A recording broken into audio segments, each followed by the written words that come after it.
오늘 아침을 여는 말씀은 이사야서 17장 1절에서 11절 말씀입니다.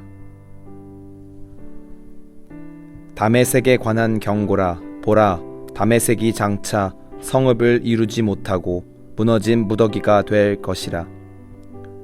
아로엘의 성읍들이 버림을 당하리니 양 무리를 치는 곳이 되어 양이 눕되 놀라게 할 자가 없을 것이며, 에브라임의 요새와 다메섹 나라와 아람의 남은 자가 멸절하여 이스라엘 자손의 영광같이 되리라. 만군의 여호와의 말씀이니라. 그날에 야곱의 영광이 쇠하고 그의 살진 몸이 파리하리니, 마치 추수하는 자가 곡식을 거두어 가지고 그의 손으로 이삭을 벤 것 같고 르바임 골짜기에서 이삭을 주운 것 같으리라. 그러나 그 안에 주울 것이 남으리니, 감람나무를 흔들 때에 가장 높은 가지 꼭대기에 과일 2-3개가 남음 같겠고, 무성한 나무의 가장 먼 가지에 4-5개가 남음 같으리라. 이스라엘의 하나님 여호와의 말씀이니라. 그날에 사람이 자기를 지으신 이를 바라보겠으며 그의 눈이 이스라엘의 거룩하신 이를 뵙겠고, 자기 손으로 만든 제단을 바라보지 아니하며 자기 손가락으로 지은 아세라나 태양상을 보지 아니할 것이며, 그날에 그 견고한 성읍들이 옛적의 이스라엘 자손 앞에서 버림받은 수풀 속의 처소와 작은 산 꼭대기의 처소 같아서 황폐하리니, 이는 내가 내 구원의 하나님을 잊어버리며 내 능력의 반석을 마음에 두지 아니한 까닭이라. 그러므로 내가 기뻐하는 나무를 심으며 이방의 나무 가지도 이종하는도다. 내가 심는 날에 울타리를 두르고 아침에 내 씨가 잘 발육하도록 하였으나, 근심과 심한 슬픔의 날에 농작물이 없어지리라. 이사야서 13장에서부터 23장까지는 유다와 그 주변의 10개의 나라에 대한 경고의 말씀이 쓰여 있습니다. 오늘 본문인 이사야서 17장 말씀은 그중 다메섹과 에브라임, 즉 아람과 북이스라엘을 향한 경고를 말씀하고 있습니다. 이 두 나라는 일시적이지만 군사적으로 연합하여 유다를 위협하였습니다. 그래서 두 나라를 함께 묶어 하나님의 경고를 전달하고 있음을 알 수 있습니다. 그러나 심판에 대한 예언이 무게를 강하게 두고 있는 쪽은 다메섹보다는 에브라임입니다. 왜냐하면 다메섹은 애초에 이방 나라이고 하나님을 알지 못하는 자들로 하나님과 대적하며 살아온 자들이지만, 북이스라엘은 남유다의 형제 나라이고 하나님께서 다윗과 맺으신 그 언약을 잘 알고 있음에도 불구하고 자신들의 의지로 하나님과 등을 졌기 때문입니다.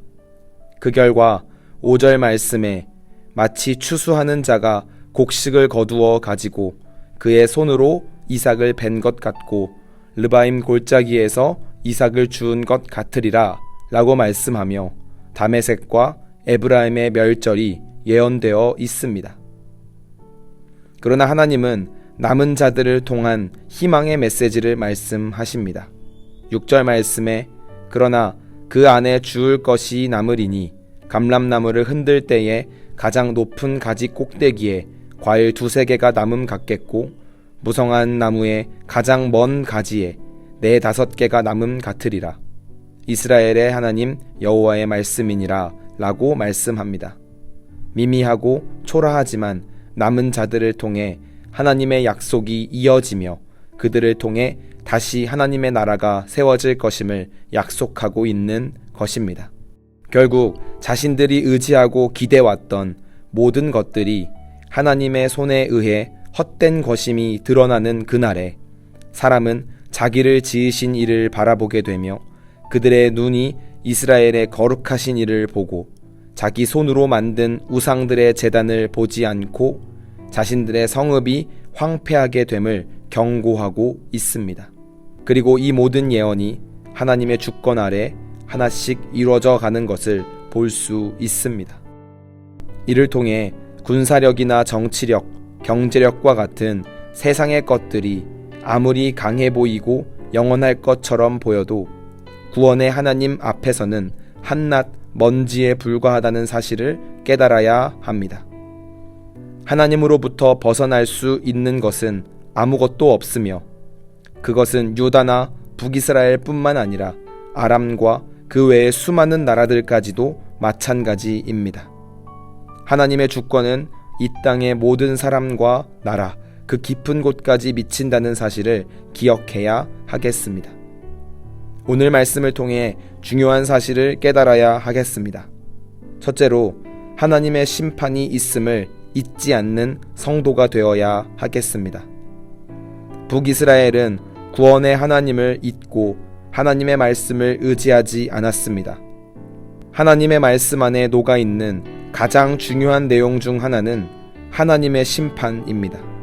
그렇기 때문에 항상 하나님의 심판을 기억하며 우리의 삶을 돌아볼 줄 아는 믿음의 성도가 되어야 하겠습니다. 둘째로, 그러나 하나님은 우리가 돌이키기를 원하신다는 겁니다. 성경에 나오는 심판에 대한 경고는 우리에게 끝을 알려주는 신호로만 기능하지 않습니다. 우리가 다시 돌아가 하나님의 말씀과 주권 아래 엎드릴 것을 권면하는 것이기도 합니다. 그렇기 때문에 성도는 날마다 하나님의 권능 아래 엎드려 삶을 주께로 돌이켜야 합니다. 성도가 가장 성도다울 때는 세상에서 잘 나가고 부귀영화를 누리며 사람들의 칭찬과 환호를 받을 때가 아니라 늘 겸손하게 하나님 앞에 엎드려 삶의 방향을 하나님께로 맞출 때임을 기억하는 성도가 되시길 바랍니다. 오늘 하루를 살아가시면서 하나님의 심판을 기억하고 우리의 삶을 돌이키며 세상의 것을 의지하기보다 구원의 하나님을 신뢰하는 믿음의 성도님들이 되시길 바랍니다.